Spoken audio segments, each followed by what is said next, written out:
Halo semuanya. Selamat datang di cerita baru di channel ini. Terima kasih karena kalian masih setia menemani perjalanan setiap kisah yang saya buat. Di novel kali ini, kalian akan dibawa ke cerita yang lebih seru, penuh misteri, emosi, dan kejutan yang tidak terduga. Jadi pastikan kalian mengikuti setiap episodenya sampai akhir. Jangan lupa dukung terus channel ini dengan subscribe, like, dan komentar agar saya semakin semangat menghadirkan cerita-cerita menarik lainnya untuk kalian semua. Selamat menikmati ceritanya, dan bersiaplah masuk ke dunia baru yang tidak akan mudah untuk dilupakan. Ringkasan. Ayuna, kehilangan kedua orang tua saat umur masih 17 tahun, itu adalah sesuatu yang membuat semangat hidup mati.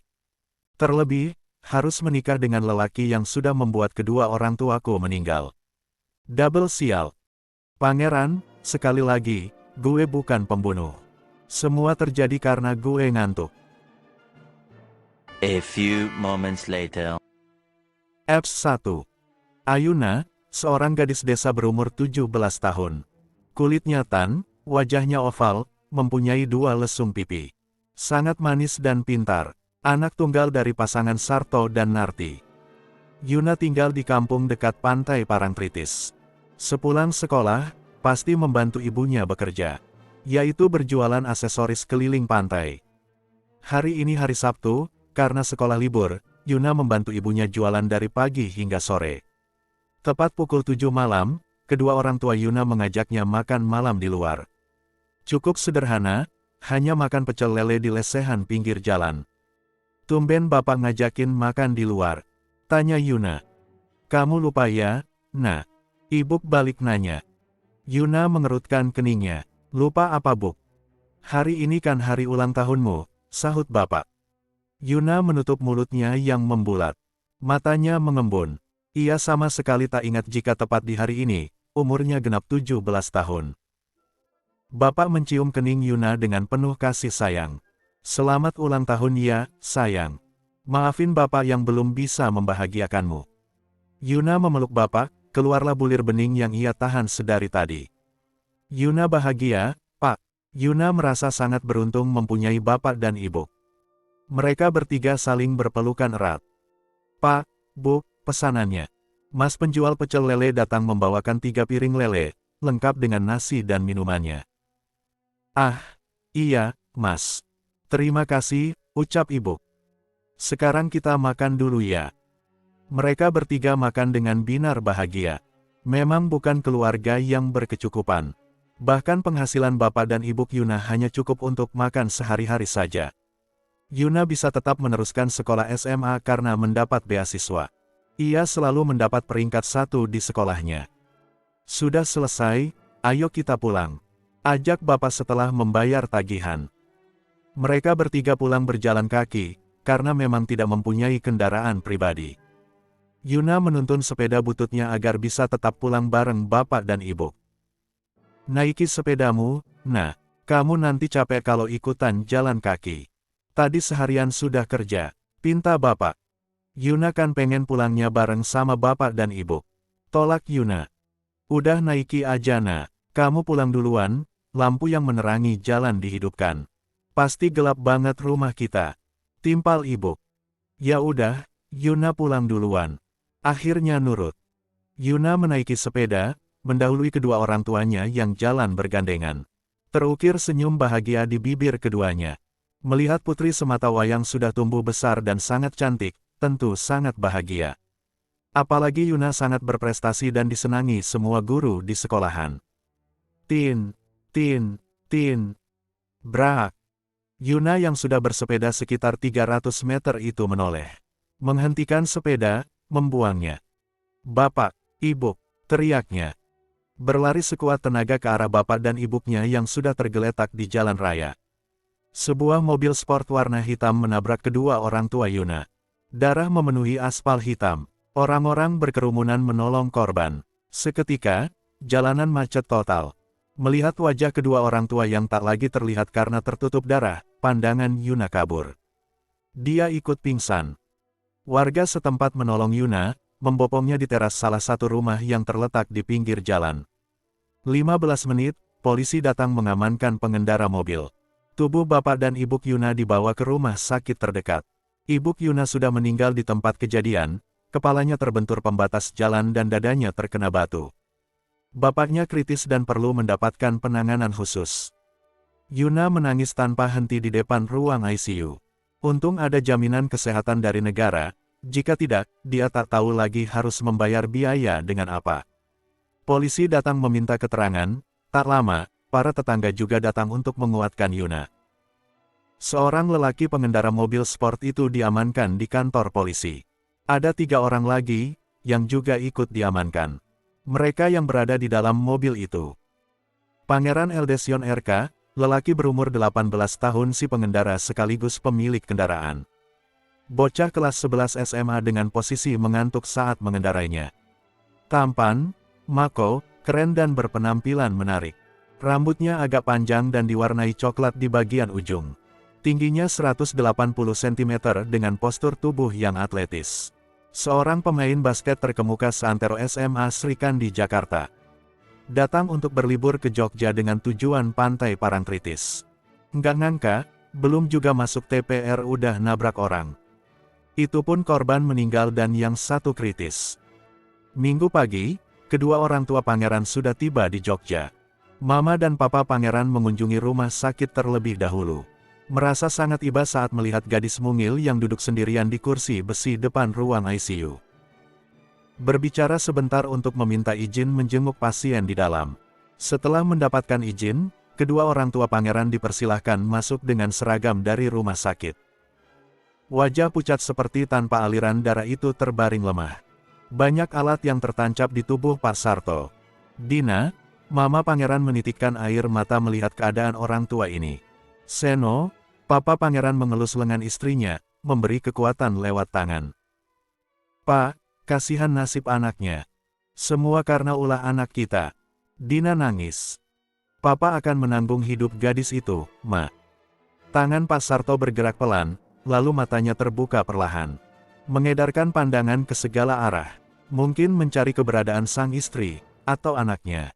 Melihat pasien sadar, dengan sigap Pak Seno memencet bel yang ada di atas ranjang pesakitan. Pak, sudah sadar, sapa Pak Seno. Pak Sarto hanya mengangguk lemah. Di mana Yuna, anakku? Suaranya sangat lirih. Dia ada di luar, Pak. Dina yang menjawab. Kalian siapa? Belum sempat Pak Seno menjawab, dokter dan 2 orang suster datang. Meminta Pak Seno dan Dina keluar ruangan. Di luar, Yuna tak banyak bicara, ia hanya duduk diam dengan kepala menunduk. Berdoa dalam hati, agar bapaknya selamat. Ketakutan itu sudah menjalar di dalam hati. Ibunya sudah tak ada, tak akan kuat jika bapaknya pun ikut menyusul pergi. Kembali setetes air menetes dari sudut mata. Yuna mengusapnya dengan kasar. Tak menyadari jika Pak Seno memperhatikannya sedari tadi. Ceklek. Dokter keluar dari ruangan. Saudara Yuna, pasien ingin bertemu dengan Anda. Dengan cepat, Yuna berdiri dan segera masuk ke dalam ruangan. Pak Seno mendekati dokter lelaki itu.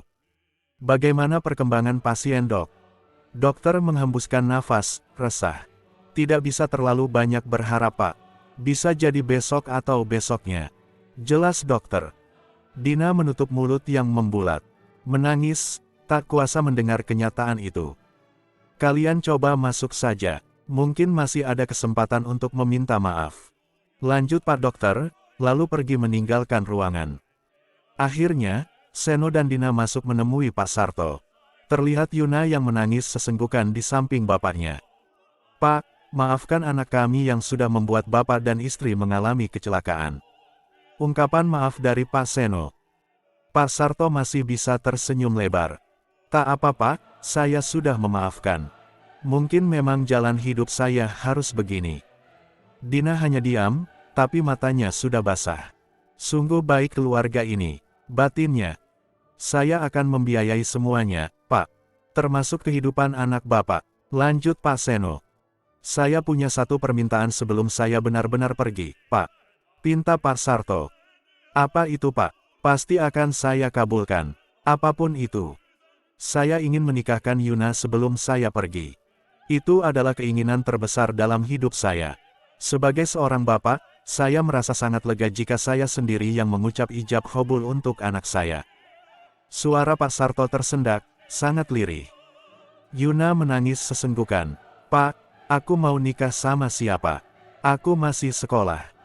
Baik, Pak Sarto. Pangeran, anak kedua saya, akan menikahi Yuna esok hari. Jawab Pak Seno dengan mantap. Later. Apps 2. Pangeran Eldesion RK. Saya nikah dan kawinkan anak saya yang bernama Ayuna binti Sarto dengan mas kawin emas 10 gram dibayar tunai. Saya terima nikah dan kawinnya Ayuna binti Sarto dengan mas kawin tersebut dibayar tunai. Bagaimana para saksi? Sah. Pertanyaan Pak Penghulu pada beberapa orang yang berada di ruang ICU. Sah. Alhamdulillah. Pak Ustadz memimpin doa, semua yang ada di ruangan menengadahkan tangan. Lalu mengusap kedua tangan di wajah saat doa selesai.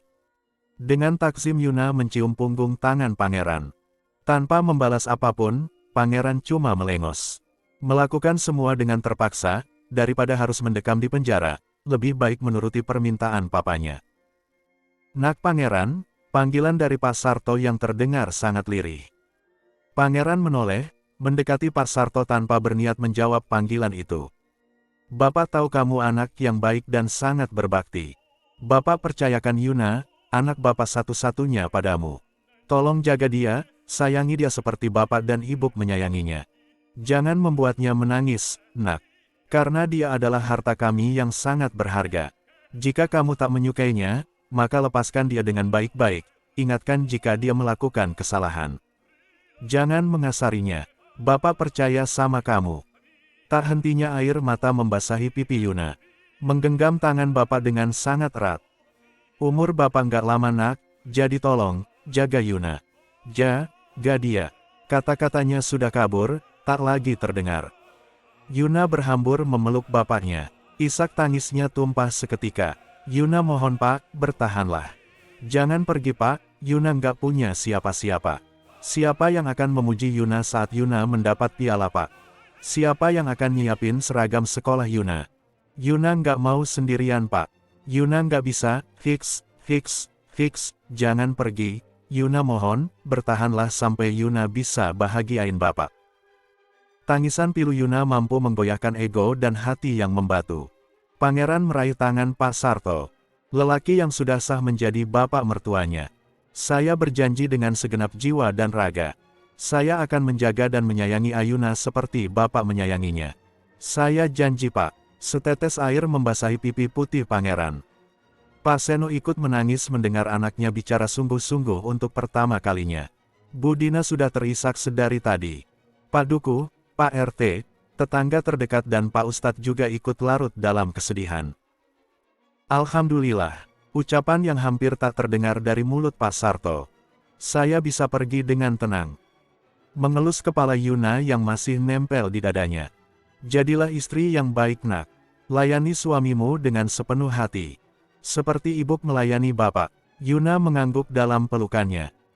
Hening. Tak lagi ada suara apapun, Yuna diam, menghentikan isak tangisnya. Semakin mepet ke **** Bapak. Suara detak jantung itu tak lagi terdengar. Lalu mengangkat wajah, mata sayunya sudah tertutup rapat, bibir Bapak juga tertutup, ada sedikit senyum di bibir itu. Pak, bangun Pak. Menggoncang bahu Bapak. Tak ada reaksi apapun. Tangis Yuna makin deras. Menatap wajah semua orang yang ada di kamar itu, termasuk dokter yang memang sedari tadi ada di ruangan. Bapak saya kenapa dok? Dokter hanya diam, pelan menggelengkan kepala. Bapak, Pak, Yuna mohon Pak, bangun. Demi Yuna, Yuna sayang Bapak. Hiks, Bapak. Gelombang-gelombang. Pemakaman dan semuanya sudah diurus oleh Pak Seno serta Pak Duku di kampung Yuna. Perpindahan Yuna ke Jakarta pun diurus sekalian. Maaf Pak, aku nggak mau pindah ke Jakarta. Aku masih pengen di sini. Aku mau nyelesain sekolahku di sini. Tolaknya dengan lembut. Pangeran terlihat cuek, duduk main game di ponselnya. Menyandarkan tubuh ke tembok kusam rumah peninggalan kedua orang tua Yuna. Nak, Papa tahu ini sangat berat. Nggak mudah menjalaninya, Tapi kamu mendengar sendiri kan? Kemarin bapak kamu yang menginginkan kami untuk merawatmu. Kamu nggak perlu takut. Kami akan memperlakukan kamu sama seperti anak kandung papa. Jelas Pak Seno panjang lebar. Budina ikutan duduk di tepi ranjang lapuk milik Yuna. Yuna sayang, Mama pasti akan menyayangimu sepenuh hati. Kalau kamu kangen pengen pulang ke Jogja, kita bisa kesini kapanpun kamu mau. Bujuknya. Yuna menunduk, mengusap ingus dan air mata. Bukan soal kenyamanan, tapi sungguh dia tak lagi memiliki semangat untuk melanjutkan hidup. Dunianya runtuh seketika. Selama ini Yuna hanya memikirkan prestasi, karena dia tahu, hanya melalui itu kedua orang tuanya akan bahagia. Bahagia saat melihat Yuna pulang membawa piala, sertifikat apapun itu. Jadi, untuk apa dia melanjutkan hidup lagi? Hatinya sudah membeku. Yuna masih sedih, Ma. Maaf. Isak tangis itu kembali terdengar. Budina meraih tubuh mungil itu ke dalam pelukan. Ada Mama, sayang. Mama memang tidak akan mampu menggantikan bapak dan ibumu, tapi kami akan selalu menyayangi dan menjagamu. Seperti mereka juga. Yuna masih terdiam, hanya tetap menangis dalam pelukan Mama mertua. Tenangkan dulu hati dan pikiranmu Nak, Papa akan urus perpindahan sekolahmu besok. Sungguh kali ini Yuna nggak peduli sama sekolah. Semua terasa tak lagi penting. Setelah merasa tenang, Budina merenggangkan pelukan. Mulai sibuk mengusap pipi masing-masing. Lalu menatap wajah manis Yuna yang beberapa hari ini terlihat sangat kusut. Sayang, kamu istirahat ya. Mama balik ke hotel dulu. Pangeran ada di sini nemenin kamu. Kalau butuh apapun, bilang aja sama dia. Dina mengelus lengan Yuna.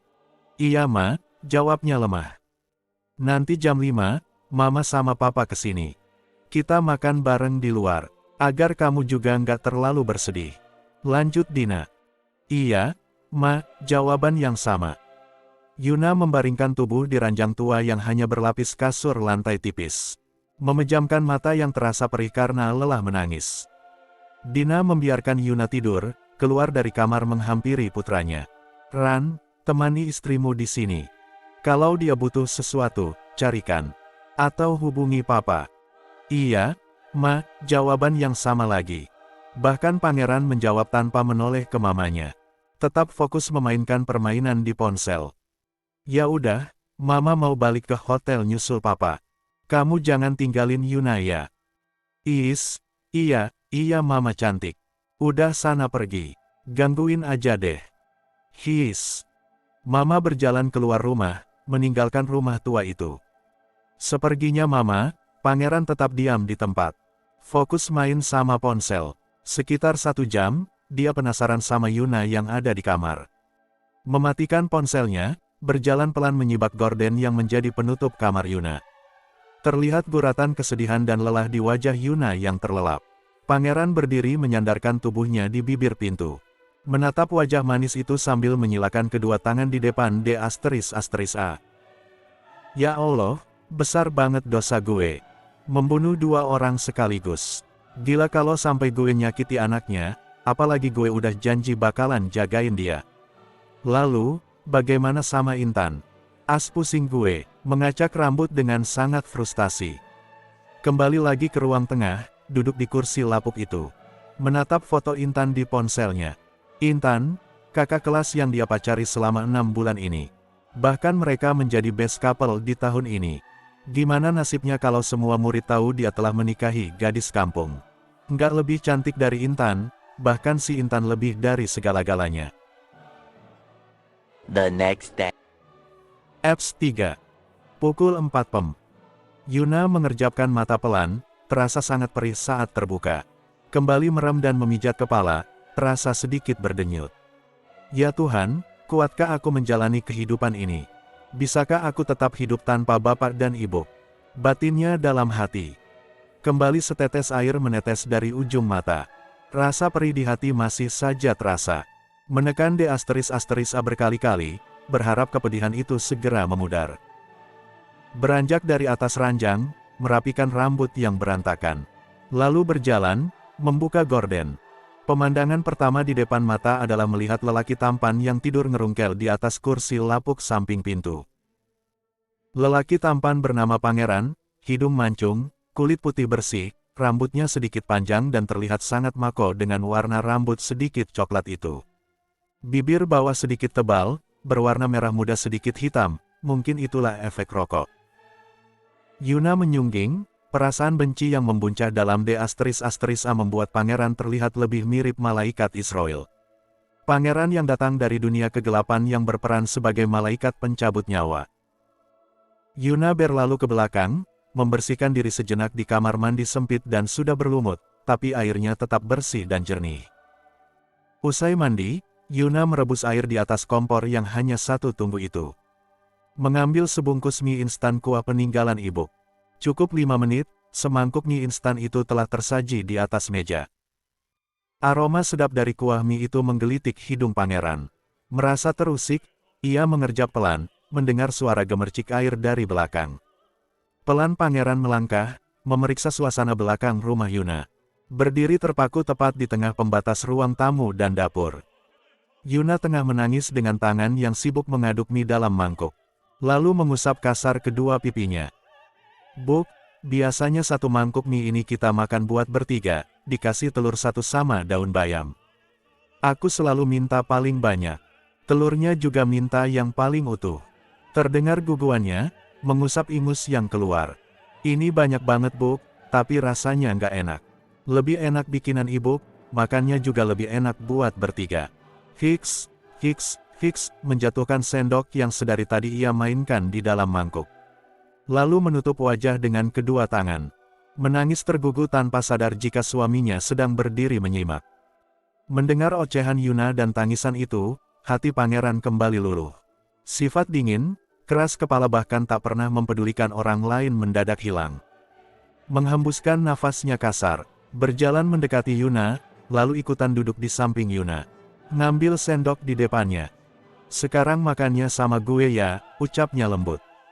Yuna yang masih larut dalam tangis itu sedikit terkejut.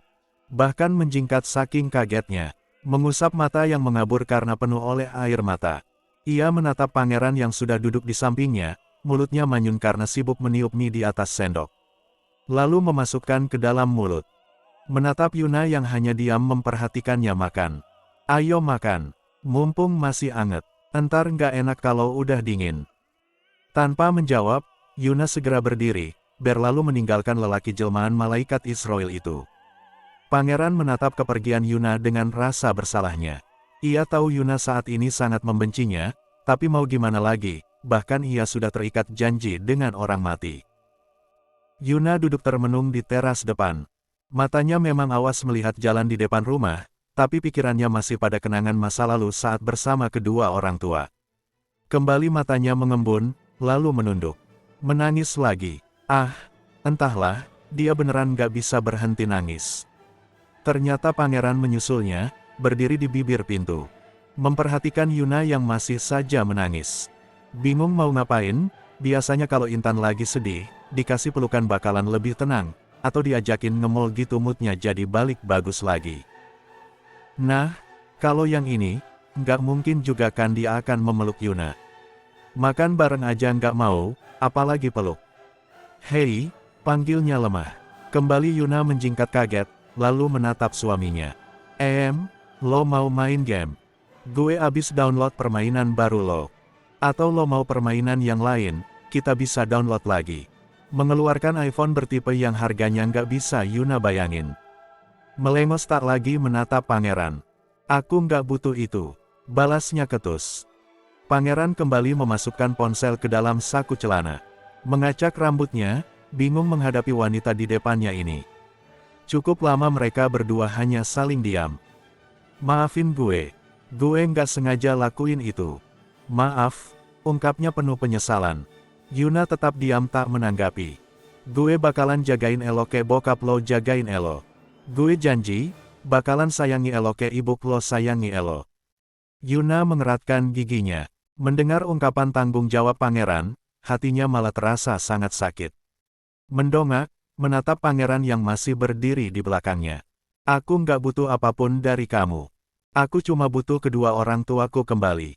Karena mereka adalah kebahagiaanku. Mereka yang aku butuhkan, bukan kamu." Terlihat kebencian dari sorot mata Yuna. Mereka udah meninggal. Nggak mungkin bisa gue bikin hidup lagi. Bedalah sama lilin, yang kalau mati bisa dihidupin lagi. Jawab pangeran santai. CCKKK. Desis Yuna dengan sangat kesal. Dasar, Israel.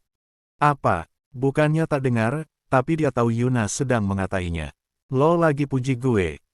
Yuna mendekik, menatap pangeran dengan tatapan aneh.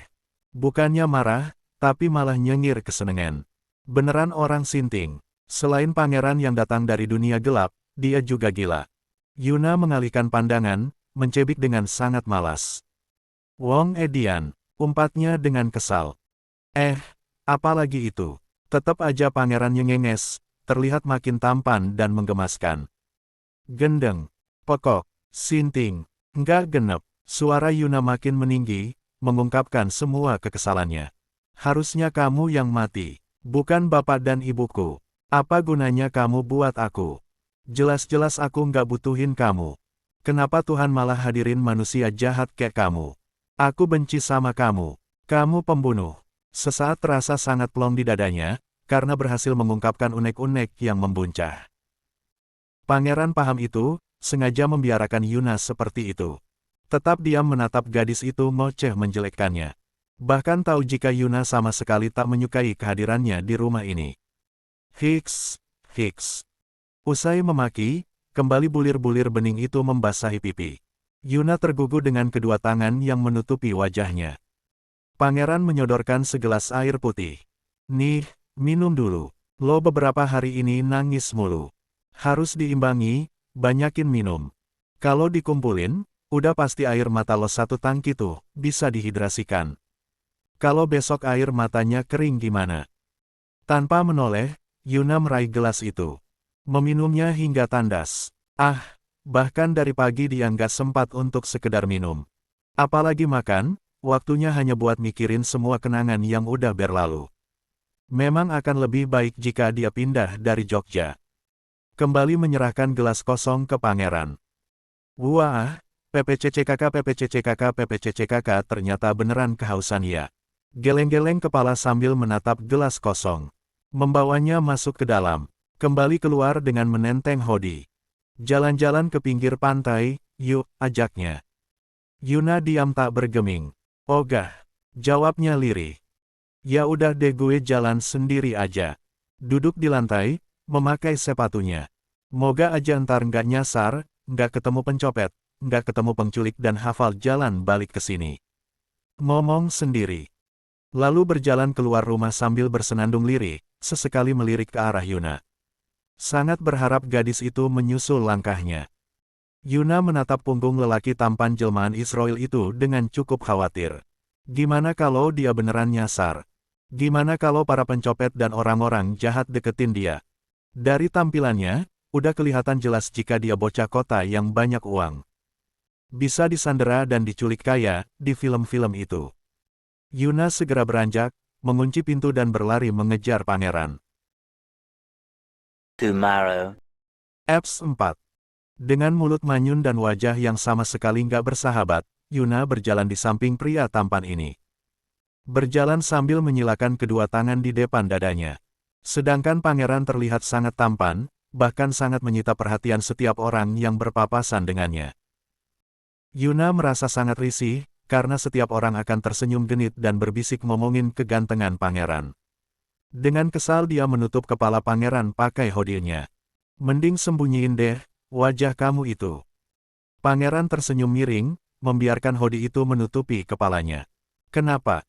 Cemburu. Astaga, amit-amit ya, aku tuh risih dilihatin orang-orang. Pangeran tertawa kecil, makin jadi pusat perhatian orang yang ada di dekat mereka. Mereka lihatian gue, bukan elo. Gue biasa aja, kok elo yang repot sih. Yuna makin kesal dibuatnya, berjalan meninggalkan pangeran yang masih saja tertawa. Pangeran udah biasa jadi pusat perhatian. Siswa tertampan, banyak yang mengidolakan, sering tampil di publik karena punya grup band di sekolah. Tentu untuknya bukan hal yang baru jadi pusat perhatian kayak gini. Aduh, keluh pangeran dengan tiba-tiba. Jongkok memegangi kaki yang sebenarnya nggak kenapa-napa. Sengaja pengen ngajakin Yuna duduk di tepi pantai. Yuna yang udah berjalan agak jauh darinya, berlari kecil menghampiri. Ikutan jongkok menatap kaki pangeran. Kamu kenapa? Kaki gue sakit. Duduk beralaskan pasir. Yuna ikutan duduk di depan pangeran, masih memperhatikan kaki yang tak terluka itu. Sakit kenapa? Pilek.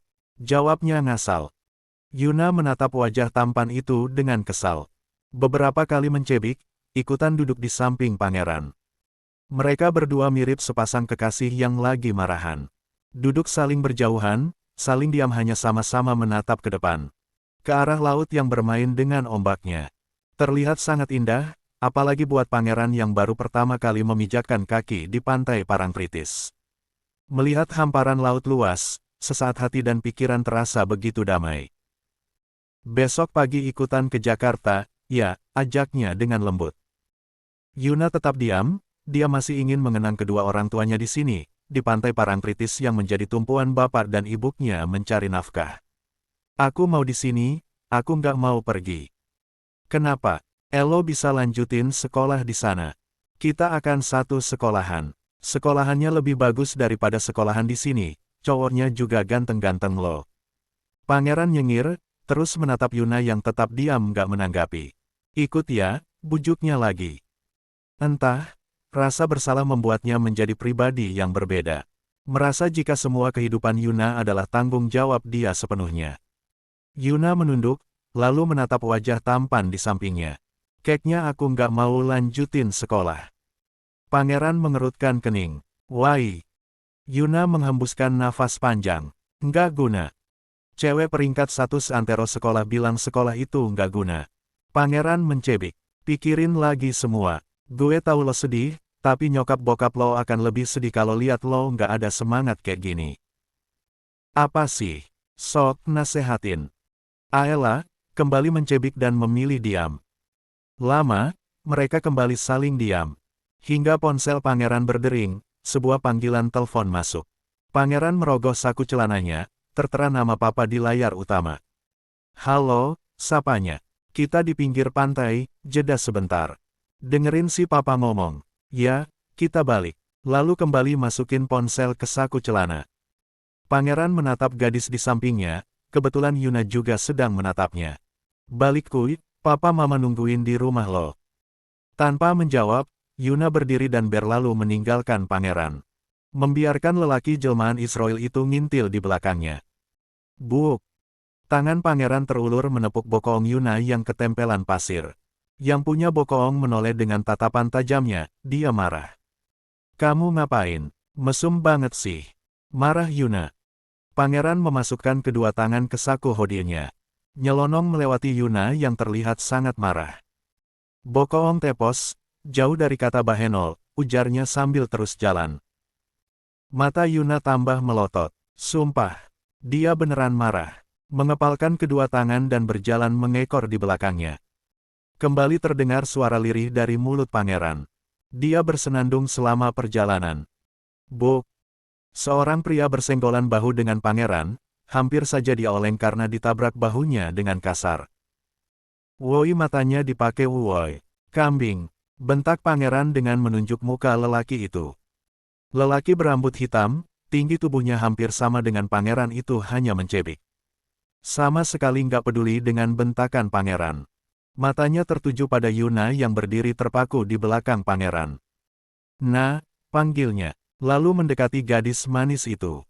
Kamu beneran mau pindah ke Jakarta? Yuna mengangguk. Ya, awalnya memang dia nggak mau pergi. Tapi tak ada pilihan lain, bahkan bapak berpesan agar berbakti pada si Israel. Lagi pula, Yuna nggak mungkin bisa hidup sebatang kara di Jogja. Sama sekali dia nggak punya sanak saudara. Maafin kalau aku banyak salah ya, gak, ucapnya tulus pada lelaki yang bernama Arga. Arga mendegus, menatap Yuna nanar. Jadi, kita nggak akan pernah ketemu lagi. Arga, teman masa kecil Yuna. Mereka selalu satu sekolahan sejak TK hingga SMA. Memang, dia mempunyai perasaan khusus sama Yuna, tapi cukup dalam diam saja. Masih terlalu pengecut untuk mengungkapkan rasa cinta. Iya, gak, aku nggak ada pilihan lain. Aku nggak akan sanggup jika hidup sebatang kara di sini. Jelas Yuna. Arga meraih secarik kertas, lalu memberikan pada Yuna. Tolong, hubungi aku saat kamu sudah mempunyai HP. Aku nggak akan pernah ganti nomor sampai kamu menghubungiku. Aku akan menunggumu. Yuna meremas jari jemarinya, merasakan getaran di dada yang membuncah. Nggak mampu nerusin kata-kata. Sangat nggak mungkin untuk jujur. Tapi lebih nggak mungkin membiarkan Arga menunggunya. Sedangkan status Yuna sudah seorang istri. Usai SMA, aku akan menyusulmu ke Jakarta. Aku akan ambil kuliah di sana. Tunggu aku datang ya, nah. Arga tersenyum penuh harap. Yuna hanya bisa diam terpaku, nggak tahu harus jawab gimana. Tiba-tiba tangan Arga terulur, mengacak puncak kepala Yuna dengan lembut. Please, ingat kalau di Jogja ada yang selalu sibuk mikirin kamu. Bisiknya pelan. Kata-kata itu terhenti. Yuna menunduk, menimbang hatinya. Sejujurnya dia pun mempunyai perasaan yang sama. Sayang itu sudah jelas ada, namun jika dikatakan cinta, Yuna masih ragu. Jangan menyia-nyiakan masa mudamu, ya. Kamu nggak perlu nungguin aku. Andai Tuhan memang menjodohkan kita, pasti suatu saat kita akan dipertemukan. Jadi, please kita jalani saja semua seperti alir mengalir melewati arus. Sepertinya Arga nggak mendengarkan itu. Bahkan dia tetap bersikuku ingin menyusul Yuna ke Jakarta saat usai SMA. Itu terserah kamu, nah. Aku hanya ngungkapin apa yang pengen aku ungkapin. Dan tentunya, aku bukan pria yang ingkar janji dengan mudah. Kembali tangan Arga mengulurkan secarik kertas yang belum Yuna terima. Please, simpan ini. Hubungi aku kapanpun, dan jika kamu butuh bantuanku, langsung hubungi aku. Yuna masih terpaku memandangi kertas itu. Kita nggak ada yang tahu nah. Keluarga barumu itu pengusaha apa? Atau pejabat apa? Mereka itu pakai pesugihan atau enggak? Anak-anaknya jahat sama kamu atau enggak? Jadi, hubungi aku jika kamu butuh bantuan. Anjeng, lo pikir bokap gue pengusaha buto ijo? Pangeran yang memang menyimak obrolan keduanya, tak terima jika keluarganya dikatain nggak bener. Lagi-lagi Arga tak menanggapi itu, tetap dia menatap wajah Yuna yang kelihatan sedih. Pelan, Yuna meraih kertas itu, menggenggamnya erat. Insya Allah aku akan hubungi kamu. Suaranya tercekat, menahan tangis yang hampir keluar. Aku pergi dulu ya, mama sama papanya udah nungguin. Dengan berat, Arga mengangguk. Mengulurkan tangan sebagai tanda perpisahan. Tangan Yuna bergetar, meraih uluran tangan itu. Dengan erat Arga menggenggam tangan Yuna. Jaga diri baik-baik, ya. Aku nggak bisa lagi jagain kamu. Kuharap kamu selalu baik-baik aja. Tanpa aba-aba, Arga menarik tangan Yuna hingga masuk ke dalam pelukannya. Memeluknya cukup erat untuk pertama kali setelah mereka dewasa. Yuna masih diam, nggak membalas pelukan itu. Membiarkan Arga mencium puncak kepalanya. Dihirupnya wangi tubuh Arga yang selalu sama. Bulir bening akhirnya menetes, membasahi pipi Yuna yang tirus. Aku sangat mencintaimu, nah. Maaf aku terlalu pengecut untuk mengakuinya. Maafkan aku, bisiknya lirih. Bahkan pangeran tak bisa mendengar bisikan itu. Sadar menjadi obat nyamuk, pangeran mulai melangkah menjauh. Taik, gue dijadiin obat nyamuk. Duluan, nggak butuh jawaban. Dia melangkah menjauh. Mendengar langkah kaki menjauh, Yuna membalas pelukan Arga. Mengelus punggung itu. Maafkan aku, gak. Maaf, aku nggak bisa bilang apapun. Como para, ay, ¿cómo se dice? Como que me interesa el live. Y si no, voy a tener que programar los live, no sé cómo se hace. O estar más atento. Pero sí, dale, mañana voy a tratar de estar si quieren. ¿A qué hora?